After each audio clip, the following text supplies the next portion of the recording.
Je voudrais, au départ de mes propos, me présenter. Je suis Najirou Sall, un agropasteur de la vallée du fleuve du département de Podor, qui a la charge d'être président du Conseil de concertation et de coopération du rural, qu'on appelle le CNCR, qui regroupe 28 fédérations membres au niveau national. C'est une fierté en même temps pour cette famille, au départ, mais au-delà, c'est cette alliance qui nous donne la parole, l'occasion d'être membre du réseau des organisations de producteurs de l'Afrique de l'Ouest qu'on appelle l'Europa, qui se retrouve dans une alliance régionale qu'on appelle le 3 août. C'est au titre de l'ensemble de ces organisations que je représente ici, mais la première chose que je voudrais me prononcer, c'est de féliciter et de remercier tous ceux qui ont apporté la contribution pour la création de cette alliance sénégalaise. Je l'ai dit parce que j'ai eu une occasion de sillonner les 15 pays de l'Afrique de l'Ouest. Je sais c'est quoi notre DITAES a pu faire avancer cette cause. Les organisations paysannes que nous sommes, depuis les années 76, on a appris à se construire, à être des acteurs plutôt que d'être des bénéficiaires. C'est ce que nous a amené en initiant au Sénégal un acteur important de la ruralité sénégalaise, que je viens de citer, le CNCR, qui donnera naissance aux autres. Nous sommes à la 4e édition d'une alliance sénégalaise, dont nous sommes en train de vivre les résultats. Le premier résultat, c'est l'acceptation de notre État, que la durabilité de la production sénégalaise est capitale. Les indicateurs que nous avons le prouvent. Le premier, plan émergent du Sénégal, dans son PSE vert, qui inscrit clairement et systématiquement comment agir ensemble pour connaître la durabilité de nos productions. Deuxième élément que nous essayons de reproduire comme expérience dans la région ouest africaine, c'est de donner une part sur les politiques publiques, une subvention à l'agroécologie.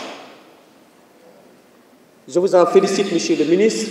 Soyez notre interprète au nom du président de la République pour montrer la reconnaissance que nous avons déjà de cet acte, pas symbolique, mais qui encourage à revenir sur nous-mêmes. De quoi parle-t-on? Nous sommes en train de parler de nos vies. Comment nous allons vivre avec nos ressources de base en les préservant. C'est nos terres, c'est nos eaux, c'est nos forêts. Comment produire en ayant des revenus?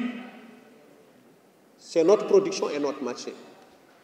Mais comment, dans ça, avoir un bien-être familial? C'est nos cultures et nos valeurs. C'est l'ensemble de ça qui se retrouve dans cette thématique que nous sommes en train de parler de l'agroécologie. Fondamentalement, il n'y a rien qui change. Plutôt, c'est de reconnaître en même temps la limite que nous avons au niveau mondial. Nous avons vécu les conséquences, les perturbations climatiques. Tous. Qui en paye le plus, les plus pauvres? C'est nous. Nous arrêter, c'est réfléchir ensemble, agir ensemble sur d'autres formes, me semble être quelque chose de capital. C'est dans ce sens que cette détail s'est inscrit. Mariam, je te félicite. Pas parce que tu as une liberté, mais liée à ta conviction personnelle. C'est dans les convictions qu'on arrive à agir. Ça, je suis très reconnaissant pour vous. Je l'ai dit au nom du mouvement paysan africain. Monsieur le ministre, nous ne pouvons que compter que sur vous. En premier lieu, au-delà de la connaissance que nous avons de vous, on vous a présenté comme agriculteur comme nous. Nous avons eu même la chance d'avoir des images de votre ferme. Ça voudrait dire que le discours devrait être facile. Ce que nous demandons n'est pas très compliqué. C'est de dire, en 1996, les organisations paysannes mondiales se sont réunies pour dire libérer les pays, c'est d'accepter d'avoir leur souveraineté alimentaire. Le gouvernement du Sénégal accepte, en ayant quelque chose d'ailleurs, en disant que mais dans mon ministère, j'ajoute même ce terme. Ce n'est pas dans le sens du symbolique du mot, mais des faits. C'est important pour nous. nous vous revenons notre engagement sur toutes les concertations de politique qui pourront amener à améliorer ce que nous sommes en train de faire dans ce pays. Nous avons eu à participer à Dakar 2, le dernier compact que vous avez à négocier sur son élaboration et sa négociation. Une forte attente de l'ensemble de ces acteurs serait sur sa mise en œuvre. C'est la raison d'être de nos organisations. C'est comment participer à l'élaboration de ces politiques, à leur mise en œuvre et à leur évaluation. C'est dans ce sens que nous continuons à espérer fondamentalement, partant de votre ministère, agir avec vous, effectivement, pour une seule finalité, la transformation de notre pays, pour son développement. Dans le segment où nous sommes, on se reconnaît le plus, parce que c'est là où nous agissons, particulièrement sur l'agriculture familiale sénégalaise, qui caractérise en même temps notre agriculture. Monsieur le ministre, merci.